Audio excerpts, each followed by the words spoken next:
Hello and welcome to the morning sports briefing here on Sunday, the 27th of December. Hi, I'm Paul and I'll be your host this morning. In the news this morning, we're talking cricket as we have three Boxing Day test matches kicked off yesterday with New Zealand versus Pakistan, Australia versus India and South Africa versus Pakistan. Also, we had action in the NBA as well, where Steve Adams was in action for the Pelicans, and we'll bring you up to date with all of that here on the morning sports briefing. Your best way to start the day up to speed with all of the important sports news. And yes, we come to you every single day, 365 days a year at 7 a.m. But before we get into all that news, it's been a fantastic day for the racing. So Ellerslie Boxing Day races saw a record number of people turn up to the races, with more than 14,000 people in attendance. A good day was had by all there, by the sounds of things, and the Paul Wilcox, the CEO of Auckland Racing Club, said he was blown away by the sport and by the supporters, and it was brilliant to see it come back to life. Tiaku Racing's David Ellis and his trainer Jamie Richards won 6 of the day's 10 races. So really a good day for them there at the races. Moving on then to the NBA, and as I said, during the show yesterday, the game between the Miami Heat and the New Orleans Pelicans was in action, and we gave you updates during the show. The Heat did take that lead in the second quarter.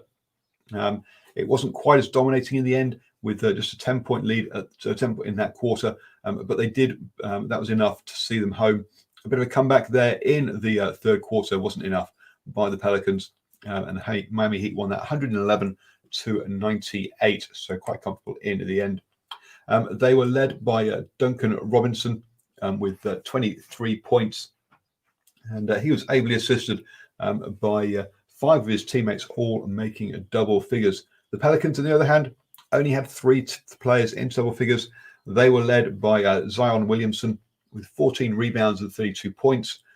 Brendan Ingram got 28 points, but apart from Josh Hart, who got 12, no one else really troubled the score as much, and they're going to need a bit more support from the other players on the offensive side of things.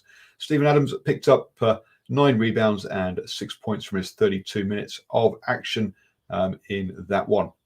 Next up for the Pelicans, they face the Spurs, who have won their only game so far this season. That game is tomorrow at 1 p.m. New Zealand time. Moving on then to the cricket, and the South African team players all raised a fist before the test. This was expressing their ongoing commitment to supporting Black Lives Matter. They all raised a fist before that one, rather than taking a knee. Yes, the raised fist is a powerful gesture in our history, said a team statement, and obviously harks back to the Berlin Olympics as well. So the good to see them taking a stand there. When it came to the actual game, though, South Africa struggled there with Sri Lanka at the close of play with 344-6. Interesting enough, no one actually made a century in that one, and South Africa had Sri Lanka at 3 for 54, but a century stand between Jamindal and De Silva, before De Silva had to retire hurt on 79. But Jamindal was then joined by Duakela. Jamindal finished got 85, Duakela 49, and 340 then for 6. Best of the bowlers was Wayan Mulder, who took 3 wickets from his 18 overs. The over in Australia, and Australia went into bat first. Joe Burns was out in the first over, and Australia were reduced to 3 for 38 before Labuschagne and Head put together a decent stand to resurrect things to 4 for 124. But from there, it was a collapse. Manus Labuschagne, and I've got to learn how to say his name properly. It got 48. Travis Head 38. But say after that, all of the wickets fell pretty cheaply. Leading the bowling was Jasprit Burham with 4 wickets, but it was him and Ashwin Ashwin who took 2 of the opening 3 wickets. He took 3 himself, who did the damage. In reply, and Agarwal was out for a duck in the opening over, but Gill and Pujara managed to steer India to the close without further loss. So after their 11 overs, they scored 36 runs for just that loss of 1 wicket. Mitchell Starc took that one there. So so India will resume chasing or looking at building a first innings lead there in that one. In New Zealand, we had New Zealand versus Pakistan, and in this one, New Zealand were reduced to 2 for 13 as both openers went cheaply to Shaheen Shah, but Kane Williamson and Ross Taylor then put on over a century stand.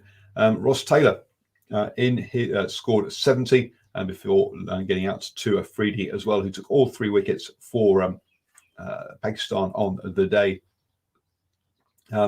It was also Ross Taylor's 438th appearance for the Black Caps across all 3 formats, Tests, One Days and T20s, moving him 1 ahead of Daniel Vettori in the all-time list and making him the most capped or most appearances of any player for the Black Caps ever. So congratulations to him, and a decent knock as well.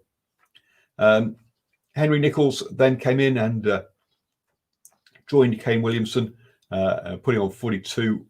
And at the close of play, Kane Williamson was 94 not out, Nicholls 42 not out, as the Black Caps reached 222 for the loss of those 3 wickets, all taken by Afridi. So a good start there for New Zealand. We'll be looking obviously building on that total today down at Mount Maunganui. Also today, we will have the down in Napier, the Central Hinds will take on the Wellington Blaze, and the Central Stags will take on the Wellington Firebirds in the Dream 11 Super Smash. Both the Wellington sides coming off wins in their opening games against Auckland Aces and Auckland Hearts. So it'll be so they're obviously on a roll there, and this the Central Districts will be looking at stopping that one. Those games will be on Spark Sports and Duke, so enjoy catching both of those games today. If you're down in Napier, head on down and catch some good cricket. The first game kicks off at 3:40 between the Hinds and the Blaze, and the Stags versus Firebirds starts at 7:10 this evening. You have now started the day the best way, up to speed with all of the important sports news. Tomorrow we'll keep you up to speed with those cricket results, or how those test matches are going, also with those Super Smash results. Also tomorrow, the Otago Sparks will take on the Auckland Hearts, and the Otago Volts against the Auckland Aces down in Alexandra. So more the Super Smash really getting into the swing of things this week with games every single day. So we'll keep you up to speed with how all of those go, as well as all the action, as well as how Steven Adams is going in the NBA. So have a wonderful day, and catch you tomorrow at 7 a.m.